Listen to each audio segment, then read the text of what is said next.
Chris McGeshick from the Sokoagan of Lake Superior, Chippewa. And essentially I'm here today to discuss and say that I'm not for SB1, AB1, or SB3. I'm here to speak in opposition to all three until somebody can explain to you, not only me, but everyone else within these communities and the state, and show us that these types of activities can actually be done in a safe environmental manner. And I think if you look at what you're trying to sell these bills on, it's coming from the governor's level, working with the mining company, and it's all about jobs. But if you're not looking at the jobs that are currently going away within all of the communities, or look at the state of Wisconsin even. We have mills closing in central Wisconsin that affect jobs. Okay? If you're saying that you're going to provide jobs for 1,000 people or 2,000 people or even 6,000 people, how many jobs out there right now can we affect by working with other industries and working together as tribal communities, local entities, whether it's the city government, the county government, or even the state government, combining and bundling our resources to develop more jobs? We can do that, but we're not looking at that. We're not expending money or your time developing that. We're sitting here expending our time and our resources to get a bill passed so a mining company can come in and destroy the land. That's what we're wasting our time on. And it is a waste of our time to allow this type of activity to continue. We need to put a stop to it. I'm a retired state DNR conservation board. Okay, I've worked for the DNR. And when it comes to enforcing rules, regulations, and laws, we look at the stewardship aspect that we all talk about. What's dangling right now is the state of Wisconsin is being caught by some money. Okay? You're hooked into this. Okay?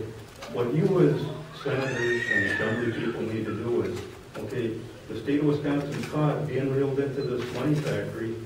Do the right thing. Release it. Okay? Let it go back. Catch and release.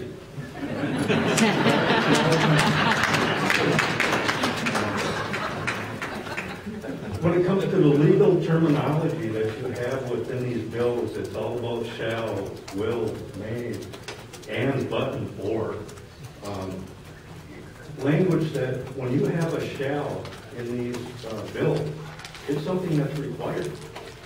And you have shells on this side, you have shells on that side, but the DNR is not going to be able to meet those shells on both sides. Therefore, your permit is going to go forward. You're giving us a double-edged sword out here. It's all wrong in how you interpret or write these bills. And we all remember when, at least I do when I was growing up, watching TV and cartoons on Saturday, how a bill was passed. And you see the little train going through. We're relying on you individuals to do the right thing. Okay? As tribes, my people, and other nations rely on their tribal chairmen to do the right thing, and their governments to do the right thing. That's why we're here to speak in opposition of this. We're not here to allow the stewardship that the state of Wisconsin thinks is the appropriate measure to take place.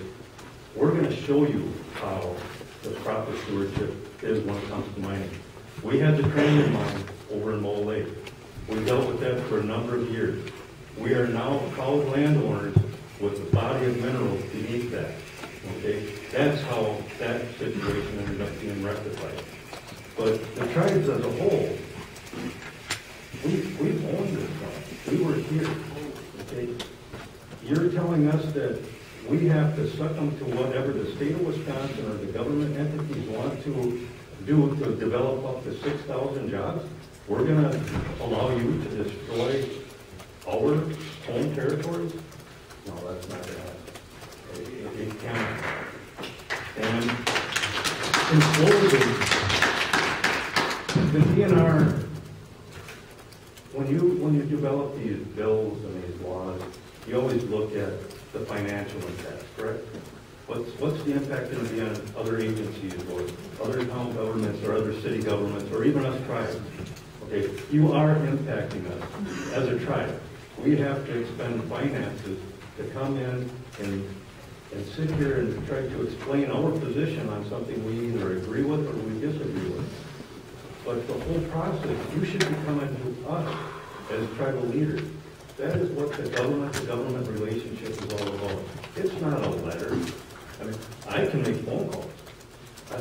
I'll talk to you one-on-one. It doesn't matter to me. But the person that should be knocking on my door making a phone call to me is the governor. Okay? I can call the governor's office, and you know what? I'm not going to get an answer. But I'll guarantee you, if he calls my office, I will answer. I'll give him my cell phone number. I'm not afraid to talk to the government. That's not something we are hired to do. And that's something I think, Ms. Bewley, I've spoke with you numerous times. Senator Joe, the same. I've seen you at a number of other meetings. But the financial impact that you're dealing with is the cost analysis and whether or not the DNR can even have the appropriate staffing to go through this permitting process and review those applications, and who can come up with a good analysis for us or anybody else that's going to say, we're going to allow for this mine to be permitted because we've reviewed all this information. I don't think even these individuals that have these geological degrees could come up in 400 days and tell you, oh, all right, we can do this. We can tell you that it's not going to be a good thing. But your time limits are down to 10 days here and whatever the other timelines are.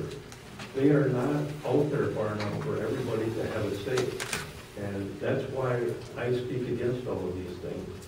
And when it comes to the DNR, you also have to look at them. I would rather have some of them individuals here to tell me how they, as individuals, not as an agency, as individuals, feel about what their government is telling them as their employer they have to approve and deny. Okay? Because I know these people. I've worked alongside these individuals, and they do have concerns. But they're towing the government party line, which is wrong. Okay? Allow them to speak. Allow them to speak their mind. I think a number of people here would love to hear what they actually have to say. And it's not going to be in support of either of these bills that are looking to be voted on. And in closing there then, appreciate your time, and I'll give you my phone number and you can call me. Good.